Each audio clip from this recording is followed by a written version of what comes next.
नोरमा group, जो सोचता है वो करता है। आपके अपने सपनों का आशियाना। नमस्कार, एक बार फिर से स्वागत है आपका भारत लाइव के इस खास कार्यक्रम में। आज हम चर्चा करेंगे एक ऐसे सीट जो इन दिनों काफी चर्चा में है राजनीतिक गलियारे में। इस विधानसभा की जो सीट है, इस पर लगातार कई समीकरणें जो हैं वो बदल रही हैं। तो आज बाबा हैं हमारे साथ मौजूद। आज हम बात करेंगे वजीरगंज सीट को लेकर के। देखिए, ये कांग्रेस और महागठबंधन के भीतर यानी कि आरजेडी जो है उनकी सीट है, लेकिन इस बार वहां का समीकरण पूरी तरह से बदलता दिख रहा है। ये सीट तो बीजेपी की है, लेकिन यहाँ पर इस बार महागठबंधन भी अलग स्ट्रैटेजी के साथ तैयार है और ये ऐसी सीट है जिसके सीधे नुकसान और फायदे 10 से 12 सीटों को मिल सकते हैं। तो बाबा, क्या लगता है वजीरगंज की आज हम बात कर रहे हैं, ये गया का जो वजीरगंज सीट है, सबसे पहली बात तो ये कि बीजेपी की सीट है, लेकिन यहाँ से इस बार महागठबंधन अलग स्ट्रैटेजी के साथ है। तो पहले तो हम वो स्ट्रैटेजी समझना चाहेंगे कि आखिर किस रणनीति के साथ इस बार महागठबंधन वहां पर तैयारी कर रही है। देखिए यति, हम लगातार अलग अलग क्षेत्रों की चर्चा कर रहे हैं, जिसमें हमने मगध की चर्चा कर ली, हमने शाहाबाद की चर्चा कर लिया था, हमने मिथिलांचल के कई सीटों की चर्चा की, हमने हिंदी पट्टी भोजपुरी भाषा भाषी क्षेत्र जो है गोपालगंज, सिवान, सारण, इन सब की चर्चा की, हमने सीतामढ़ी की चर्चा की, मिथिलांचल के क्षेत्र में बहुत सारे हमने इन सभी सीटों की चर्चा के बीच में ये बीच बताया था कि कुछ ऐसी सीटें इसमें हैं जो बहुत ज्यादा इन्फ्लुएंस करने वाली हैं, आने वाले चुनाव को बहुत ज्यादा प्रभावित करेंगी। और इसको लेकर के जिस तरह से आपने देखा होगा, आप लगातार सुन रहे होंगे कि जो मगध और शाहाबाद का क्षेत्र है वो एनडीए गठबंधन के लिए बड़ा ही बुरा लेकर के आया है रिजल्ट, क्योंकि शाहाबाद की 22 सीटों में से मात्र 2 सीट जीत करके 2020 में आई थी और मगध में भी 50-50 का आंकड़ा था। तो अगर मान लेते हैं कि मगध के क्षेत्र में आपका सीट हो, 2019 में तो आप जीते हुए थे, तो 2019 में जीते और 2020 में ऐसा क्या हो गया? औरंगाबाद आप जीते हुए थे, आप जहानाबाद जीते हुए थे, आप गया जीते हुए थे, सारी सीटों को आप जीत करके और उसके बाद भी यदि आप मान लेते हैं कि पिछड़ जाते हैं तो कहीं ना कहीं कुछ बात जरूर है। उसी में से एक सीट वजीरगंज की है। वजीरगंज की सीट जो है वो कांग्रेस वहां चुनाव लड़ी थी और भारतीय जनता पार्टी 2020 की मैं बात कर रहा हूँ। 2015 में इस सीट पर कांग्रेस जीत करके आई थी और यहाँ से अवधेश सिंह जीत करके आए थे, राजपूत समाज से आते हैं। मैं राजपूत इसलिए बता रहा हूं कि आपने समीकरण की बात कही है कि किस समीकरण, तो वही समीकरण है जो बदलने की तैयारी इस बार हो रही है और इस समीकरण को बदल करके एनडीए गठबंधन को मात देना है।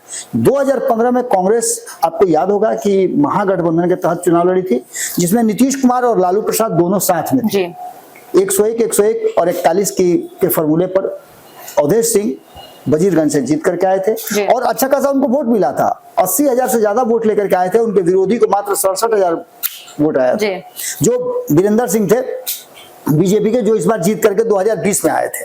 2020 में वीरेंद्र सिंह जीते तो अवधेश सिंह ने अपने पुत्र को वहां उस चुनाव मैदान में उतारा था और स्थिति उससे भी बुरी हो गई, क्योंकि पिछली बार तो मात्र 20,000 सीटों के आसपास के सीटों का अंतर था, 20,000 से भी कम था, लगभग 13-14,000 सीट का अंतर था।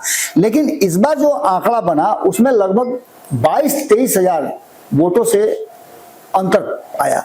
इसी सीट पर और भी कई उम्मीदवार थे, कई पार्टी इसमें चुनाव लड़ी थी। इसमें आरएलएसपी भी चुनाव लड़ी थी, लोक जनशक्ति पार्टी चुनाव लड़ी थी, इसके साथ साथ सब लोग पार्टी जो है अरुण कुमार ने बनाया था वो भी चुनाव लड़ी थी और भी कई दल थे। करीब मुझे लगता है कि 20-22 उम्मीदवार मैदान में थे।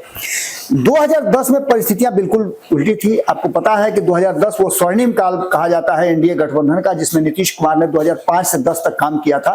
तो बिहार की जनता ने उनको सुशासन बाबू का तमगा दे करके और तुरंत उनको उससे भी ज्यादा सीट दिया था कि नीतीश कुमार इतने बड़े नेता हो गए थे कि 206 सीटें जीत करके आए थे 243 में से।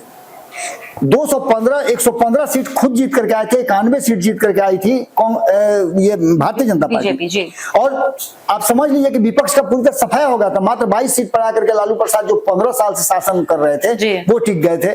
और इन 5 सालों में लालू प्रसाद का एक एक पत्ता खोल करके रख दिया था नीतीश कुमार ने। सुशासन की ऐसी धमक थी कि नीतीश कुमार के नाम से लोग डरते थे। नीतीश कुमार ने भ्रष्टाचारियों को पर अंकुश लगाया, जो भी भ्रष्टाचारी थे उनके मकान को सीज किया, वहां स्कूल, कॉलेज और वाचनालय, पुस्तकालय खुलवाया। ये सारी चीजें नीतीश कुमार की रणनीति का हिस्सा थी। लेकिन इस बार जो चुनाव होने वाला है, इसमें आखिर क्या अलग होने वाला है?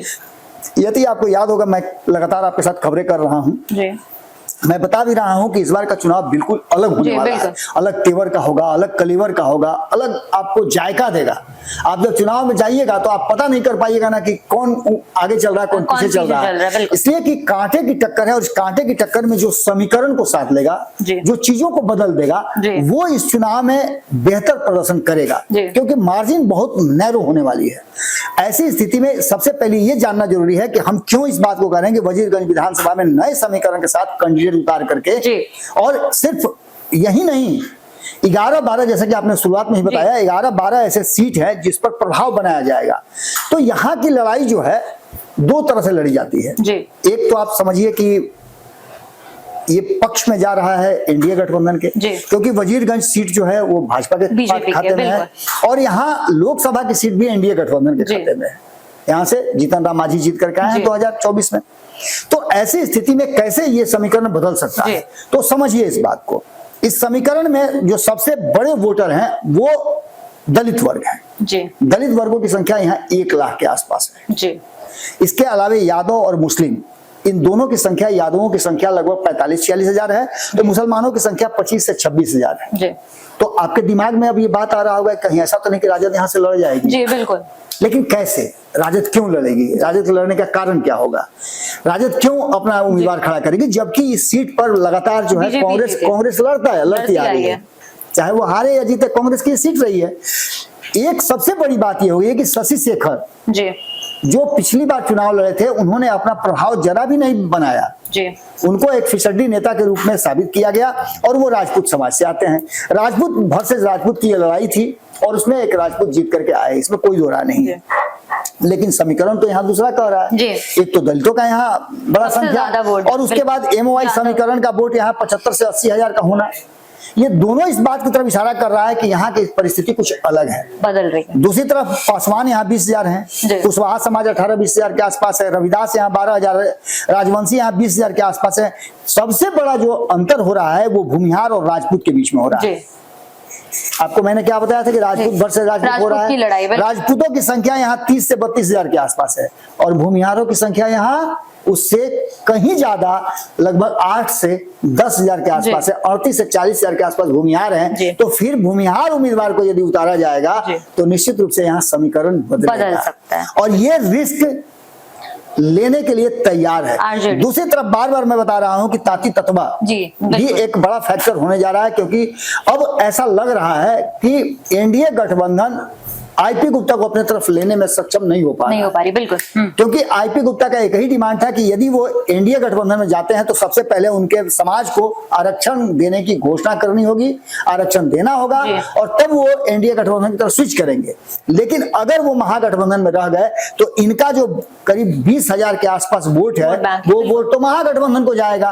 तो एक तरफ आप देख लीजिए कि भूमिहार अगर खड़ा हो किया जाता है तो भूमिहारों में महागठबंधन के तरफ, आपको ये भी मालूम होगा कि महागठबंधन ने एक स्ट्रेटजी बनाई है। उस स्ट्रेटजी के आधार पर अब ये चर्चा एनडीए गठबंधन में चल रहा है कि एनडीए गठबंधन उसी तर्ज पे अपना काम करेगी। बिल्कुल। तो सबसे बड़ा जो समीकरण बनाया जा रहा है वो ये कि सिंबल नहीं, पार्टी नहीं, कैंडिडेट जो होगा जिताऊ वो लड़ेगा, चाहे जिसके पार्टी का भी हो। जी, मैं यही सवाल पूछना चाह रही थी बाबा कि क्या इस बार बीजेपी भी अपने उम्मीदवार बदलेगी या नहीं बदलेगी? क्योंकि अगर राजपूत वर्सेस राजपूत की आप लड़ाई बोल रहे हैं, तो अगर कांग्रेस और आरजेडी मिलकर के कोई एक प्रबल दावेदार उतारती है तो क्या बीजेपी भी उसका काट निकालेगी?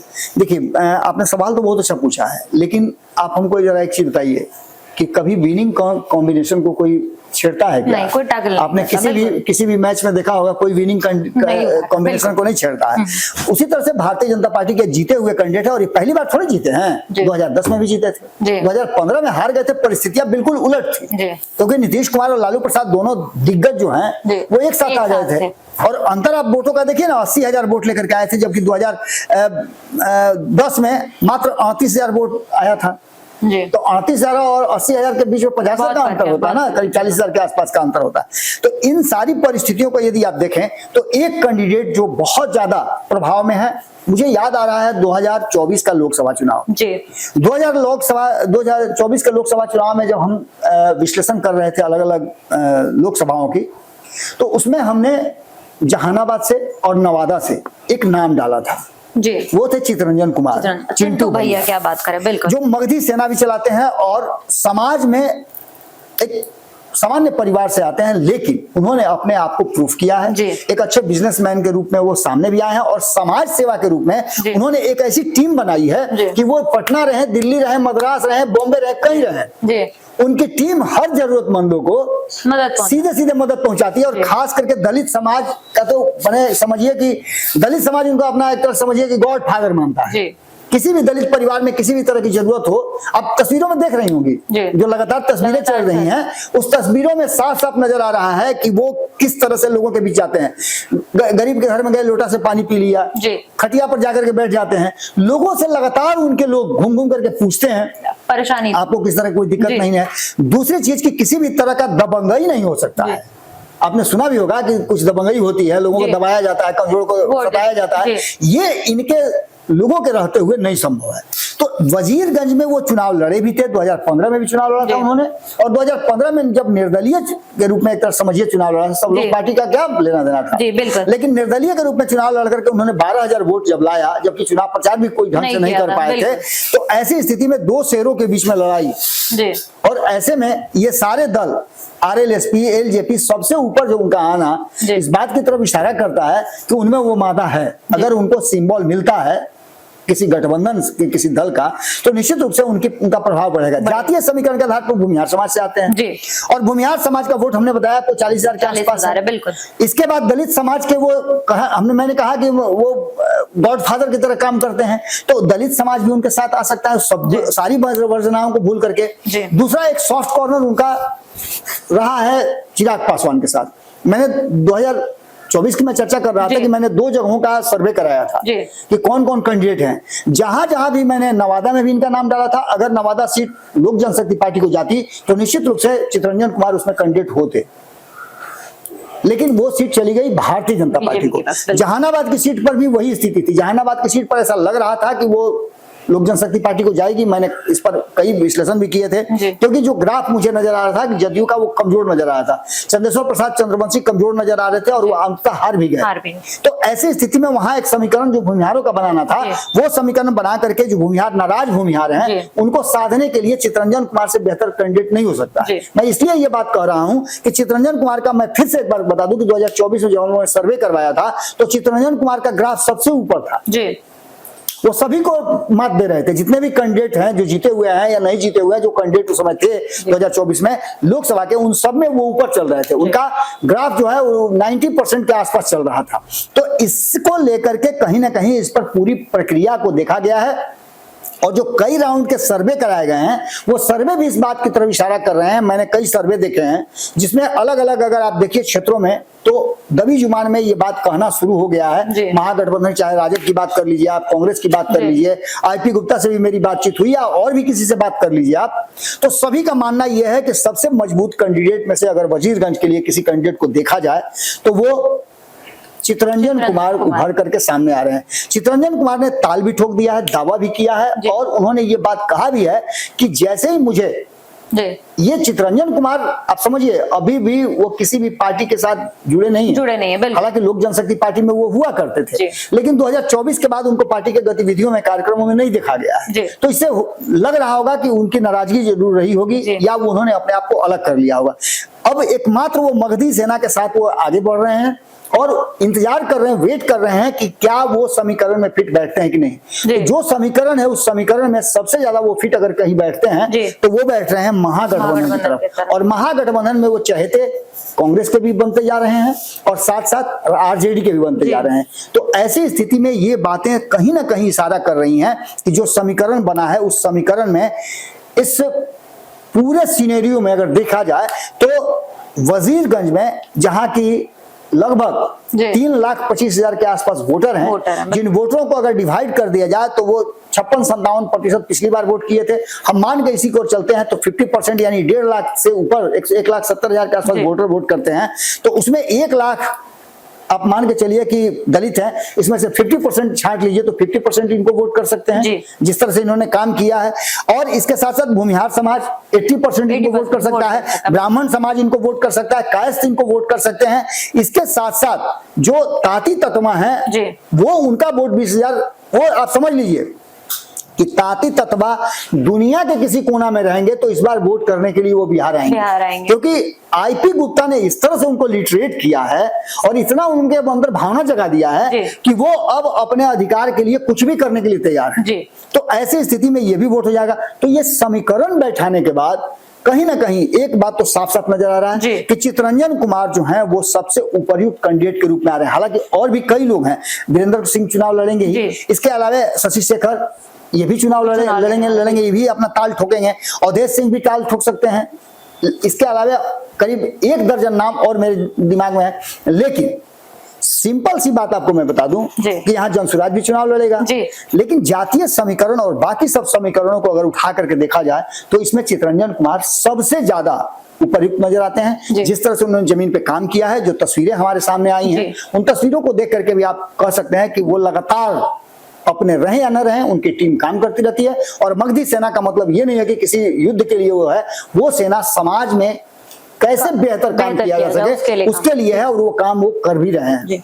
हर तरह से वो कैपेबल हैं और उन्होंने साफ कर दिया है कि प्राथमिकता जो रही है महागठबंधन की उम्मीदवार जो कि एनडीए गठबंधन के उम्मीदवार को हरा सके वैसे उम्मीदवार की तलाश हो रही है।